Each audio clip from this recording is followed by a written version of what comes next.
thanks very much for coming along to what is the third session of today's programme. Perhaps slightly aggressively phrased, how can we use responsible tourism to drive sales? Really want to try to get to the commercial side, if there is one, of responsible tourism. And we've got a panel today which has been chosen because I believe that they're able to give us some good advice about how to make responsible tourism pay off in terms of sales. So we'll see how they do. Each presenter is going to go for 6 or 7 minutes, maybe 8 if I'm feeling indulgent. But I want to make sure that there's plenty of time for discussion at the end and for questions. So without any further ado, I'm going to ask Justin Francis to kick off. Justin seems to be here every year doing a very similar session, so it always interests me to see how much his thinking has moved on in the year. And I've had the privilege of seeing the last but one version of this PowerPoint. He has changed it in the last 24 hours since I last saw it, so I'm imagining it's even more up to date than it was when I first saw it. So Justin. I'm feeling like I'm a student again with you, Harold. I'm putting under pressure. I apologise. No, it's good. Thank you. Hello, everyone. I would like to talk to you a little bit about what I've learnt over the last 13 years in running responsibletravel.com and selling responsible tourism. So, responsibletravel.com is a place where you can shop across 450 small tour operators. Tourists who are interested in experiential, authentic, responsible travel can do that. We match the tourist with the tour operator. Business has been running 13 years. All of our tour companies, all of our trips individually are screened against criteria for responsible tourism.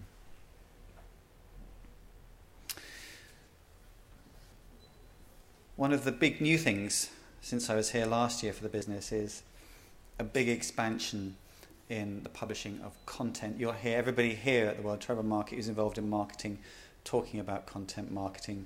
We're doing that. 1/3 of our staff are now involved in publishing information and guides and content for tourists to help them choose their destination or their tour.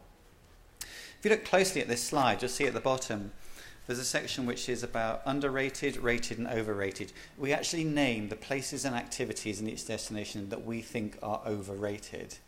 And you might think that would be common in the tourism industry, but my observation of our industry is that that level of honesty is not often forthcoming, and it's something that we feel is incredibly important.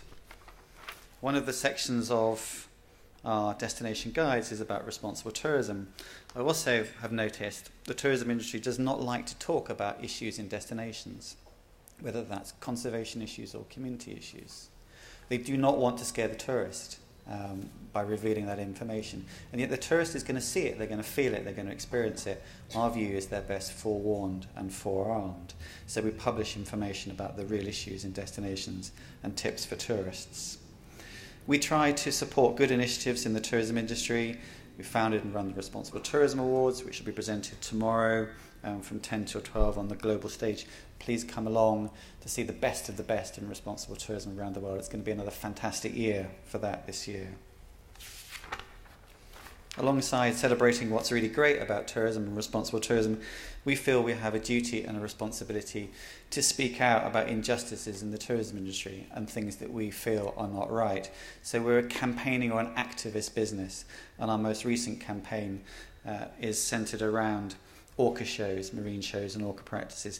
How come we decided that performing wild animals in the UK was morally unacceptable, and yet British people and British tour companies are sending tourists to see orca and marine shows? Okay, so now let's look at the trends in the tourism industry. And there's one trend which I see which is absolutely enduring. I spoke about it last year. I think it's stronger again this year. And that is that we're seeing a new generation of travellers. And this generation of travellers are keen on testing themselves, testing their ideas, their beliefs. They're keen on exploration, testing goals that are physical, emotional spiritual and intellectual. Tourism has moved on from ticking off lists of things to see and do. It's now about rejuvenation, fulfillment, self-actualization, becoming more of who you are. And embedded in this, of course, is authenticity, which is another huge trend in tourism. And that creates an opportunity for anybody offering more experiential and real travel.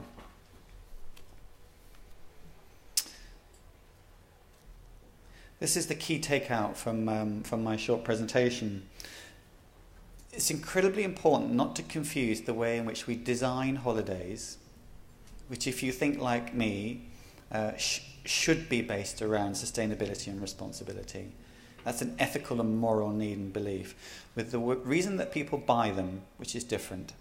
It's about the experience and an authentic experience, and the way we must market them, which is about the experiences. So we design them responsibly, but we market them based on their experiences. Now, I've worked in ethical business for a long time, and all the businesses I've worked in, at times in their life, have got confused about these two things. And my business, Responsible Travel, I think in the past has got confused about these two things. We sell and we market memorable experiences. There is no research which has ever been published which has found that social and environmental impacts to be the most important factor in choosing a holiday. It is always about the quality of the experience, the right product at the right price. So, as yet, I haven't talked about responsible tourism greatly at all, and you might be wondering if I will. And it comes next, because I believe that there's an inextricable link between responsible tourism and authenticity. And the reason I believe that is that if we want to enable tourists to experience the real place, the real culture, traditions and ways of life, local foods, local crafts, I think local people are far more likely to allow you to have that experience if you treat them well. And it's their choice. It's their choice about what level of authenticity they're prepared to enable tourists to experience. If you treat them well, they will offer you the opportunity for truly memorable and authentic experiences. So, this is why designing something responsibly can lead to an absolutely magical experience which you can sell.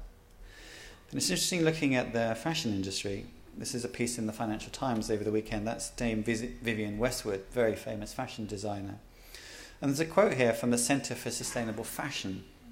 And the founder says that 5 years ago, sustainability was seen as a supply chain problem.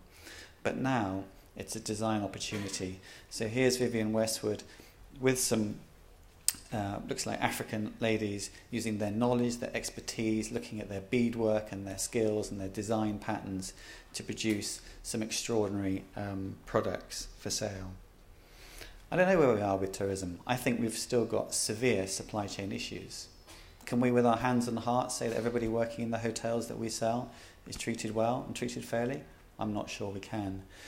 But it's interesting to see that the fashion industry has recognised this as a design opportunity and a marketing opportunity, as well as a supply chain issue. So I've made this big statement that there's a link between responsibility and authenticity. It seems to make intellectual sense, but can I prove it? Well, I think I can. ResponsibleTravel.com grades its holiday on a 5-star grading scheme. When we launched it in 2001, people said we were crazy with the way in which we constructed it, because the top grading 5 stars is "I am reborn." Simply the best holiday I've ever been on. And people said lower expectations. That's really too ambitious. If you want to get high scores, you should bring the level down. We haven't. 4 stars is some stories to tell the grandchildren. We've got now 10,000 reviews on the site. The average score is 4.5 out of 5. I don't screen the tours that we sell based on the quality or authenticity of the experience. I'm so confident that if they're good at responsible tourism, which I do screen them on, that this will lead to an authentic experience, that we follow this path. So for me, From the data I have, there's an absolute link between responsible tourism and quality, authentic experiences. And just finally, before I finish, although this talk is about how to drive sales of responsible tourism, it's worth noting that if you practice irresponsible tourism, which is, I believe, what's happening with SeaWorld, that tourists will equally abandon you quickly. And this is SeaWorld's share price, which utterly collapsed as a result of much campaigning in the Blackfish movie and a realization that their practices were not responsible. So responsible tourism, great opportunities for sales, but also can bite you in the arse if you're irresponsible, as we've seen here. Thank you for listening.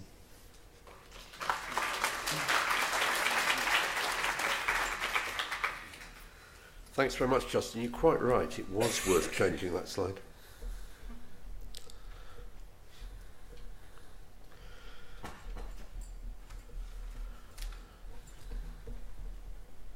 One last thing. I hope you'll come to the awards tomorrow morning. And if you are here tomorrow, please join Harold and I. We're having a joint networking event in the evening, starting from 6. And there'll be some interesting news about how the awards are developing and responsible tourism. So come and have a drink with us in the award winners then if you're around. Thanks. So it's following straight on from the WTM networking event, which starts at 5, and then the ICRT responsibletravel.com reception rolls on from that. There are also going to be some interesting speeches around 6:45, 6:15. Yolanda, please. Yolanda gets the prize for the smallest number of slides in the presentation. I'm absolutely delighted to see that. Thank you. Hi, Accolade. Thank you for having me here today. I'm from ABTA's communications team. I will be as brief as possible and hopefully touch on some broad themes today. So firstly, I want to talk about what we mean by responsible tourism. There are the familiar themes that Justin's touched upon, and very important they are too: authenticity, local communities, environmental impacts, and what that means for customer experience. But from ABTA's perspective, there's also some other very important issues within the responsible tourism badge. Things like accessibility and making sure that holidays are accessible to all, and improving health and safety. And the broad work that we do across the industry to work with destinations in order to make sure that sustainability is just that for businesses and for customers, and being able to market a responsible product into the future.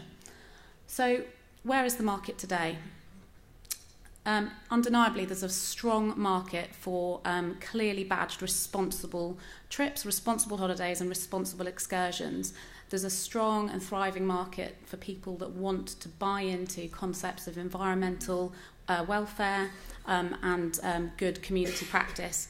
But the mass market, those themes are a little bit more loose for the mass market. It's important, obviously, to be realistic about how responsible tourism comes into sales for your marketplace and for your customers. I also want to touch a little bit about brand versus product. Justin's exit warning is indeed highly important for brands. You know, brands could be very damaged by being seen to be degrading the environment, to be seen not to take employees' welfare seriously. But products themselves and how you sell a particular product means something different. So we're going to touch on that later on. And for whom? So I touched on this. This is very important that it's for businesses, for customers and for destinations, and that's a closed loop. By protecting destinations, we help our businesses to thrive and we give customers the experience they want. Right, so consumer opinion. Now, ABTA's research shows that in the main, consumers don't want to think about whether their holiday is green or not. They want travel companies to take care of it. They want to be able to relax.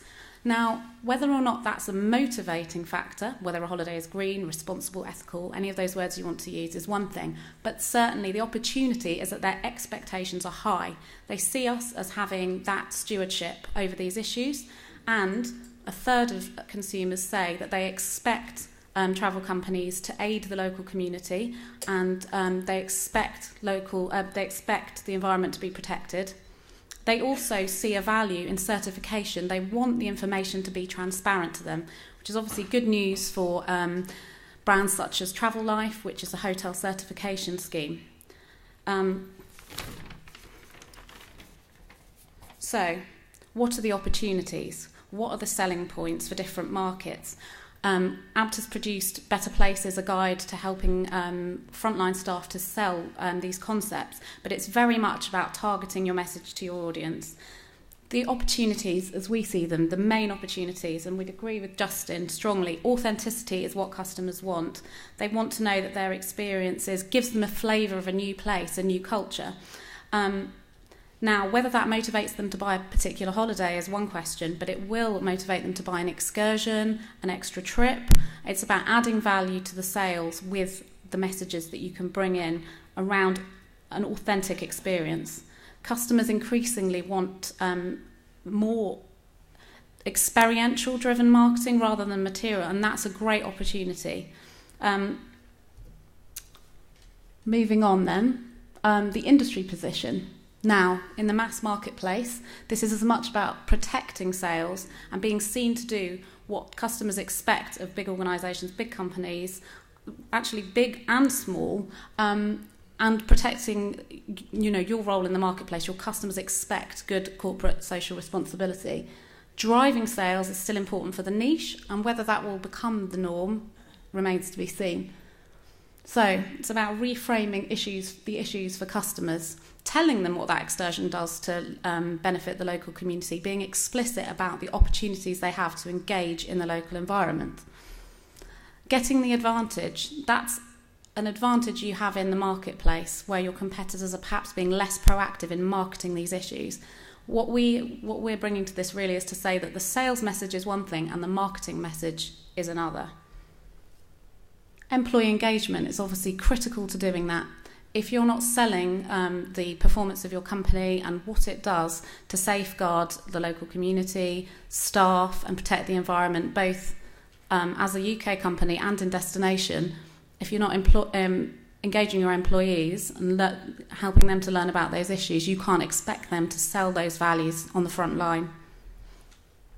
So what the future might look like, we know that currently consumers aren't necessarily driven to buy a holiday with conscious perceptions of what sustainability is, but that is shifting and changing, and we have an opportunity driven by their high expectations.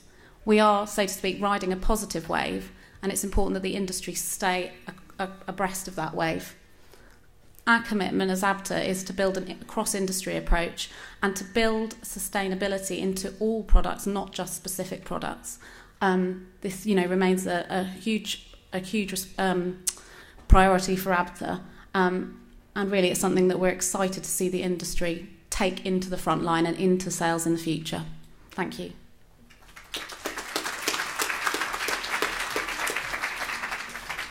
Thanks very much indeed, Yolanda.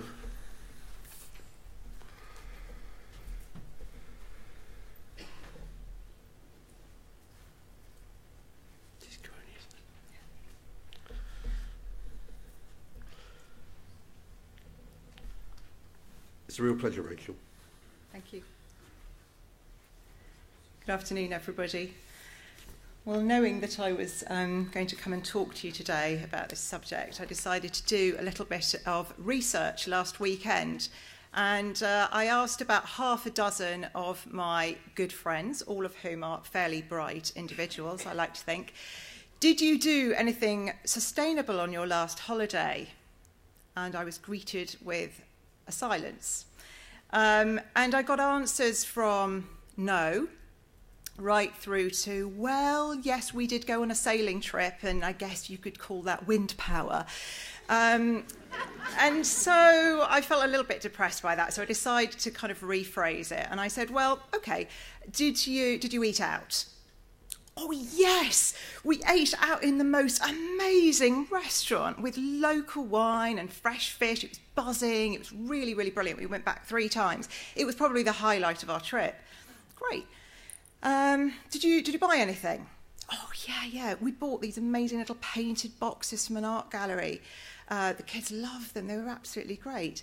So from there, I kind of thought, well, my very, very unscientific piece of research does illustrate my point today, which is that we actually have to be able to talk about this subject in conversational language if we do want to stand any chance of driving responsible travel through the sales process. Oh. Ooh. So today I'm talking about this subject from a tour operator perspective, and I hope there will be some learnings that we have had over the years that have helped to shape our approach at Tues.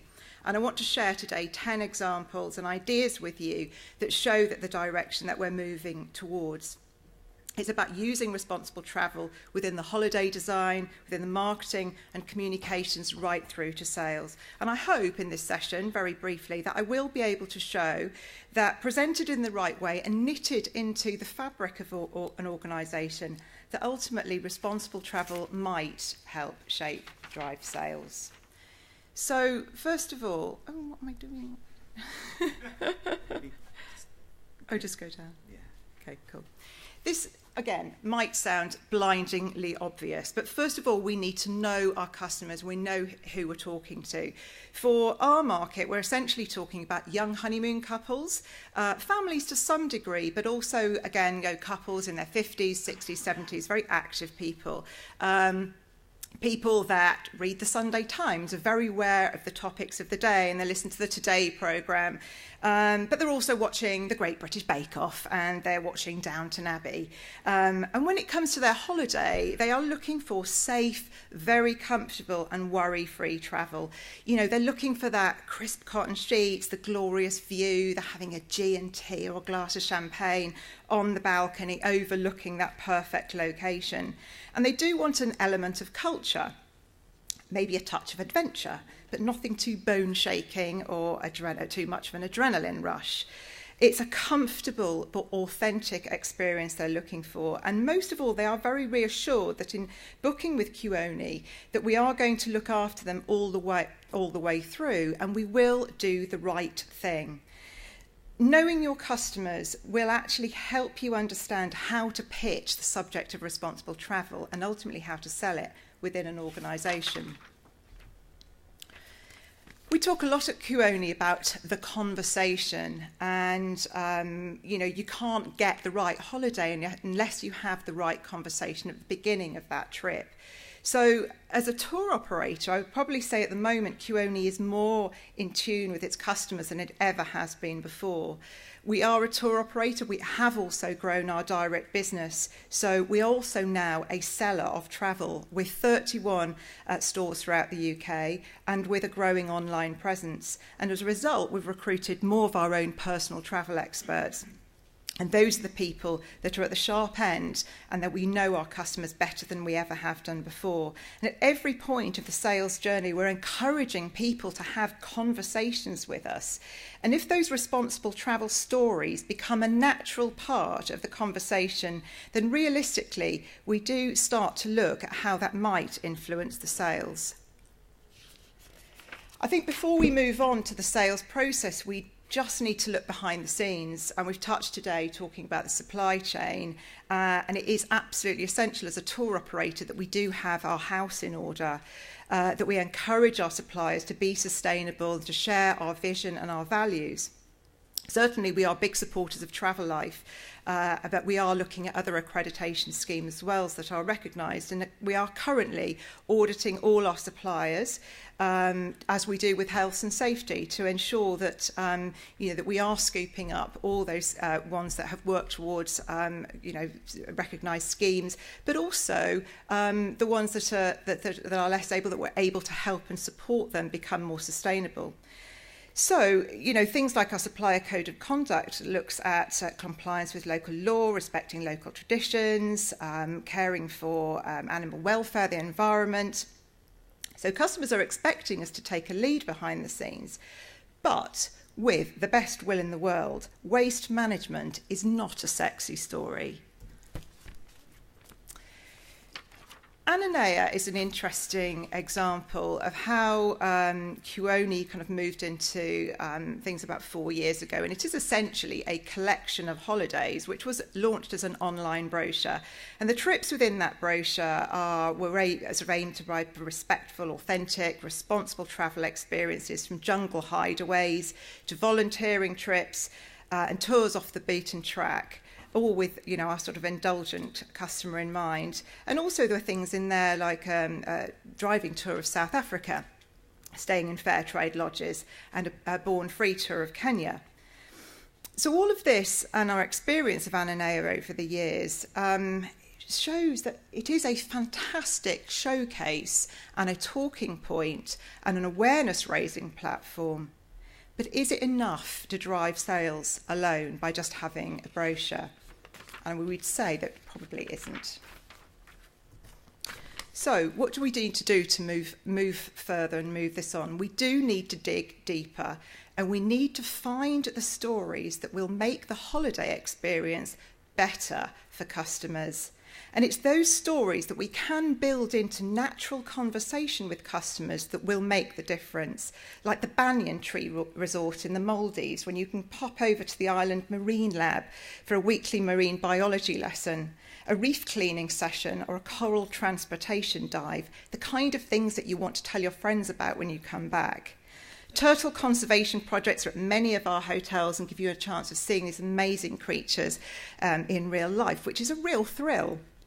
Six Senses in Thailand, where the amazing spa uses products that are created from the herb and vegetable garden. And so much more, getting out and about beyond the holiday hotel to see tea plantations in Sri Lanka, food market tours in Vietnam, and chocolate making courses in St. Lucia.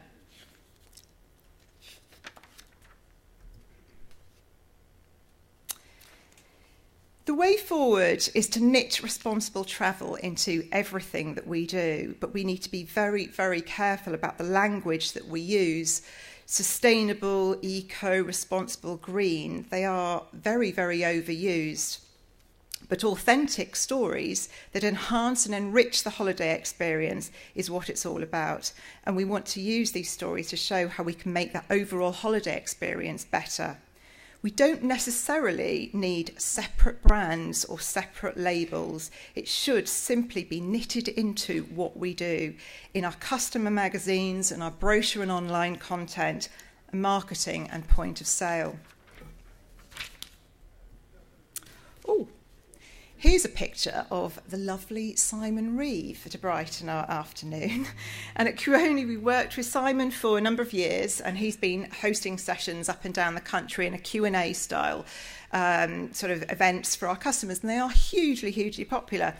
And if anybody has seen Simon's programmes, for example, about Australia and the Indian Ocean, know that he doesn't shy away from difficult issues. His programmes are certainly not the glossy postcard television programmes we remember from Wish You Were Here or the BBC holiday programme, yet they are a very, very current way of inspiring interest in a particular destination, and they show all aspects of destinations, good and bad. The subject of responsible travel comes up time and time again at our customer events, so we do know it's a subject close to our customers' hearts. And an ambassador like Simon can support tourism as a force for good, to raise awareness of the issues, to respect local cultures and traditions, and to visit national parks and act responsibly when you're away. And the main thing about Simon for us, he's an absolutely brilliant storyteller. He is a journalist, and he understands that conversational language. A recent survey at Kuoni UK shows that there is more that we can do with our own staff communications to engage those who work for us at all levels, from those who create the holidays and design them and put them together right through to those who sell them. And we are now actively including more stories and issues within our customer magazine, within our weekly e-newsletter, stories on our intranet, but also looking at how we can build elements and stories within our staff educational programme. And for us, it's about bringing these stories to life and making them part of our business as usual. Social media can be an incredibly powerful way to tell the story. And I've just plucked a few examples here from our recent Twitter feed. And I see one in the top right-hand corner about turtles, and turtle tweets do incredibly well with lots of shares. So, these sort of things are just, again, they're not labelled responsible, but they are just great stories, and they are just bits of the holiday that people like and they want to share and they want to tell their friends about. So this is about, a subtle yet powerful way to tell the story. I think for us, it's about learning, and we want to keep learning. I don't think I stand up here today saying we have all the answers at all. And I think there is still so much that we can learn from other people, and it's never, ever too late to start or dip your toe into the water. So keep learning and observing and taking action, no matter how small. Events like today raise the awareness of the subject, and the media also cover the subject extensively. And I think it's very interesting for us to look at brands outside of travel. I was interested to see the fashion story with Vivienne Westwood, but also food as well, who do talk about the relationships, for example, Marks and Spencer's, with their relationships with farmers and local free-range eggs. And these are all stories that actually do resonate with customers. I was going to show a short video, but I don't think we have time. So in summary, I just wanted to say it's about bringing the stories to life. It's about authentic experiences, which can actually be the highlight of the holiday. Bespoke collections can raise awareness, but they are not an answer, absolutely, to increasing sales. And I think as much as anything, it's about using all our communications channels to tell those stories in brochures, online, in magazines, and through our marketing process. And as much as anything, it's about getting our staff excited about it at all levels, and to make it fun and bring it into the heart of the business.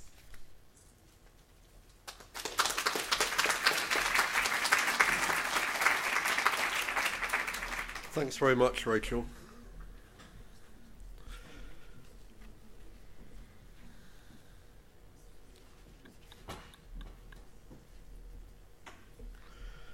As many of you will know, Jeremy is the editor on the WTM Responsible Tourism blog, and a blog I work on with him, and he's going to share some of his thoughts, if I can get this to open, about communicating responsible tourism and driving sales.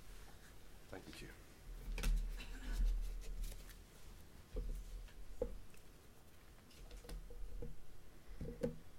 Thank you. One of the disadvantages of going forth is you're slightly worried that everything you're going to say will already have been said. However, I want to talk about the greatest resource you have when it comes to using responsible tourism to get more guests. I want to show how, used wisely, this resource can not only do much of your guest marketing for you, but also help design better products and experiences for your guests too. That resource is your guests. In the past, there were really just two ways a guest might communicate about a hotel or travel company. They might use their photographs, they might show their photographs to one or two, hang on, it's not going forward. Use the manual one. Yeah. Just use that down button there. No. You can look at the twins for a while instead. Just carry on. Yeah, thank you. Which one? Actually, the one that does the spacebar.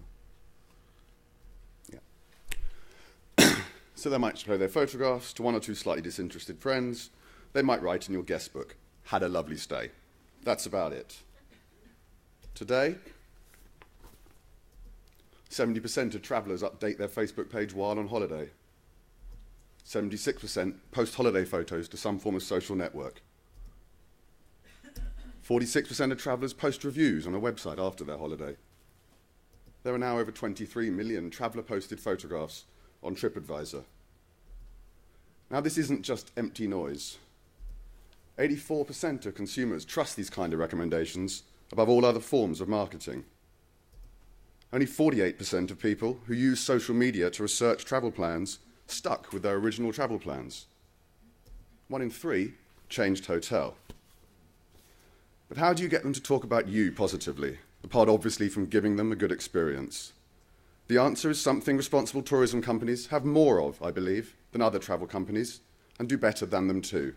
It's that something you get when you are more connected to your environment and the people in your communities, better understand the character of the place you work in, and are alive to its unique cultures and customs. It's that thing that Rachel mentioned several times: stories.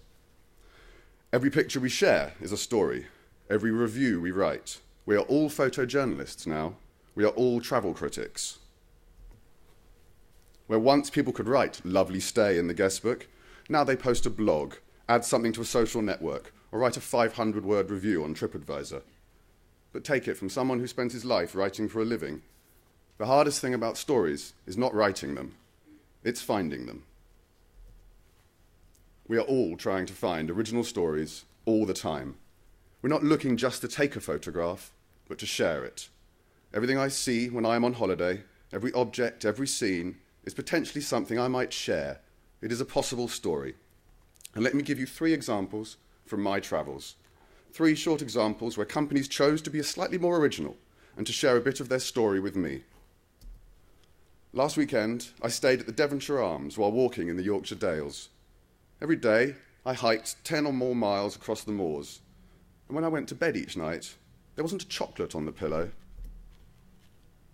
but a little tub of foot relaxant one day, muscle rub the next. The result? My feet don't hurt, and I'm here at WTM doing the hotel's marketing for them. Ipadimo is a lodge in South Africa's Madikwe Reserve. They didn't give me a chocolate at night either. They gave me a bedtime story. Each night they left me a different African parable. It enriched an already magical experience. It made me feel a connection to the community and its stories. Or the Queen's Arms pub in Dorset.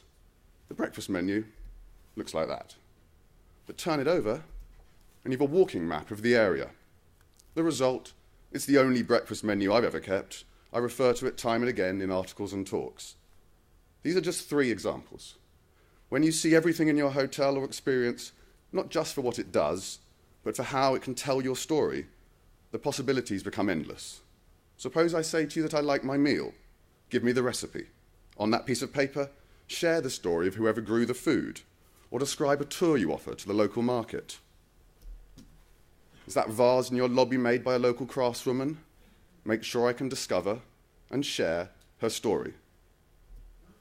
One day, I hope someone will come up with a towel card I want to photograph. Someone won't claim they are saving the planet by washing my towel, yes? They'll use the opportunity to tell me something that makes me stop and smile and share. Ooh, it's just skipping. There's so many possibilities. How will you know what will work for you? Remember, social media is not a lecture. It is a 2-way conversation. Read what your guests post about you. Look what photos they share. If people keep writing about how much they love one of your rooms, make sure you have a photograph of it on your homepage. Guests keep sharing photographs of themselves drinking a certain cocktail. Run a Facebook competition for them to give it a new name. On the other hand, people never press a certain button on your website. Take it off. You wouldn't leave a dish on the menu if no one ate it. Respond to how your guests behave. You wouldn't wait 4 days to answer a guest phoning from their room. So make sure you reply promptly on Twitter and TripAdvisor, especially when they're being negative. Left alone, a negative comment is nothing but a bad story being told about you by someone else. Respond to it politely, individually, sympathetically. You reclaim some of that story for yourself. Now, finally, I want to take this one step further, because this spirit of collaboration and sharing needn't be limited to social media or how you communicate your travel company's stories. It can be how you make them too. Some of the most inspiring things I have seen are where companies engage their guests in helping develop the products with them as part of their holiday. It might be your tours. At Bulungula, a remote lodge in South Africa's Wild Coast, the villagers had never seen tourists before Dave Martin set up the community lodge there. But rather than tell them how to run the tours, he left it up to them. So when I went on a day in the life of a woman, my day was spent not only carrying wood and making bricks, but also chatting with her and her daughter in her hut about what she was trying to do. Now, I've had few more authentic, memorable experiences in my travelling life. She was asking me what I liked about what she was doing, and I was telling her. Together, we were developing a tour that I wanted to go on and that she wanted to give. It might be souvenirs. In Thailand, Andaman Discoveries has set up a homestay network in a village whose beach and people were devastated by a tsunami in 2004. Guests are encouraged to engage in traditional craft-making sessions with the local women.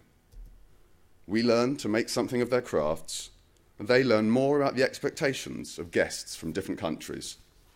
As a result, rather than getting disheartened by making loads of unsustainable tat no tourist wants, they develop a sense of pride in their own craft, are empowered to be self-reliant, and learn something of the cultural differences and expectations we tourists might have. It can even be your sustainability efforts in themselves. At Velavaru in the Maldives, you can spend the morning on the beach, rolling out little pieces of concrete putty in your hands, sticking little coral saplings in them, and then go snorkeling. And you plant the coral gardens on recycled metal waste from the hotel.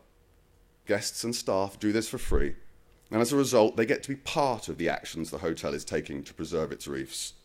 And nothing makes you feel more connected to a place than having the chance to lay down some roots. Now, whichever of these approaches, it's a quadruple win. Tourists help you design products and services that they would choose. Communities design products and services they feel comfortable with and see the purpose of. Staff and guests engage with your sustainability efforts as pleasurable, connected parts of their experience. And finally, because guests have had original, entertaining, memorable experiences, they're much more likely to post about them positively on social media. Thank you.